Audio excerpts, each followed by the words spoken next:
Bienvenue à tous sur cette nouvelle vidéo dédiée à l'utilisation des huiles essentielles en milieu hospitalier. Pour commencer, et avec l'appui des études scientifiques, l'aromathérapie est de plus en plus recherchée par certains professionnels de santé pour diversifier leur approche et apporter un complément au traitement. Depuis quelques années, l'aromathérapie ou l'utilisation d'huiles essentielles fait son entrée en milieu hospitalier en Europe. Mais elle reste très peu développée dans le cadre hospitalier algérien. Et je souhaite aborder cette question. Quelles sont les principales indications des huiles essentielles qui peuvent être susceptibles d'orienter un prescripteur vers l'utilisation complémentaire de l'aromathérapie en milieu hospitalier? Pour ce faire, j'ai fixé deux objectifs. Premièrement, c'est de collecter et d'analyser les données sur l'utilisation des huiles essentielles en milieu hospitalier en Europe. Et deuxièmement, c'est de justifier le potentiel thérapeutique des huiles essentielles afin de promouvoir leur introduction en milieu hospitalier algérien. La collecte de données a été effectuée via une recherche bibliographique. Passons aux résultats. Dans ce tableau, je vous illustre quelques exemples d'initiatives mises en place dans certains établissements hospitaliers en Europe, ayant recours aux huiles essentielles. Par exemple, beaucoup de centres hospitaliers en France utilisent les huiles essentielles contre une vaste panoplie de maladies, contre les troubles respiratoires, les douleurs neuropathiques, contre les nausées et les vomissements, et même contre les affections buccales. Aussi, plusieurs initiatives ont été mises en place dans certains hôpitaux en Belgique. Les huiles essentielles principalement utilisées sont l'huile essentielle de lavande officinale, l'huile essentielle de Ravintsara, l'huile essentielle de camomille, et ces huiles essentielles ont été utilisées pour leur effet calmant, relaxant, contre les troubles cutanés et les troubles respiratoires.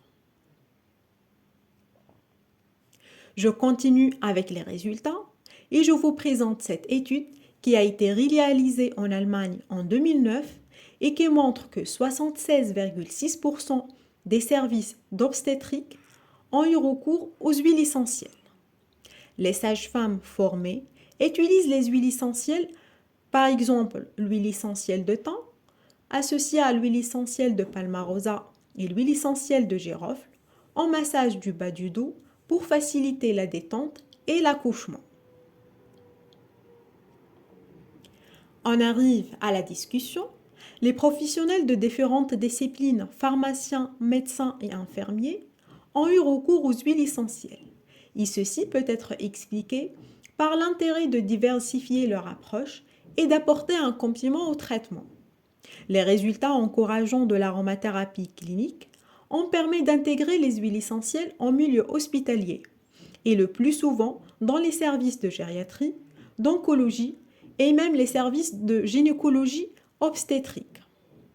Depuis quelques années, des études sérieuses sur les vertus et les modes d'utilisation des huiles essentielles ont été menées et les résultats sont suffisamment évocateurs.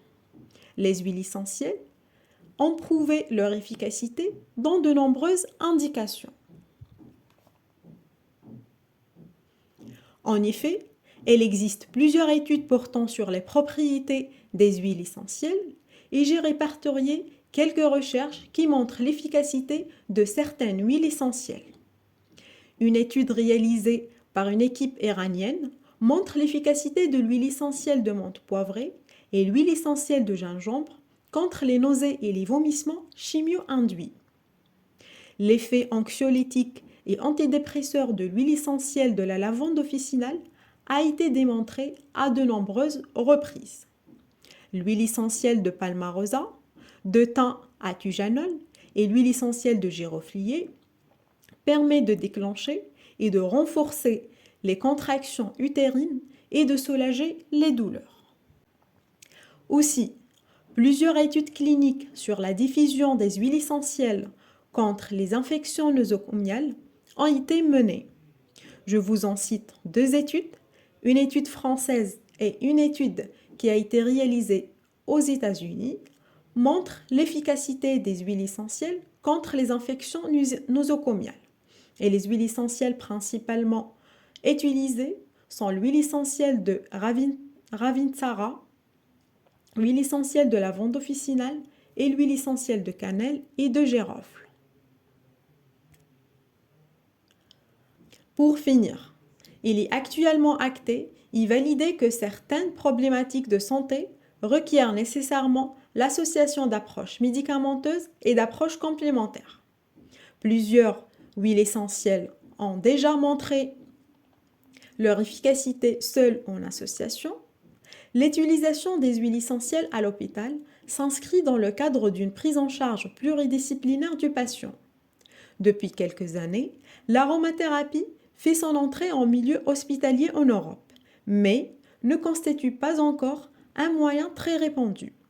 Dans l'espoir de pouvoir mettre en place l'aromathérapie en milieu hospitalier algérien, et comme pour le médicament, il est nécessaire d'encadrer et d'accompagner les professionnels de la santé au bon usage des huiles essentielles pour permettre de pratiquer une aromathérapie sécurisée et compatible avec les caractéristiques cliniques du patient. Et je vous remercie de votre attention.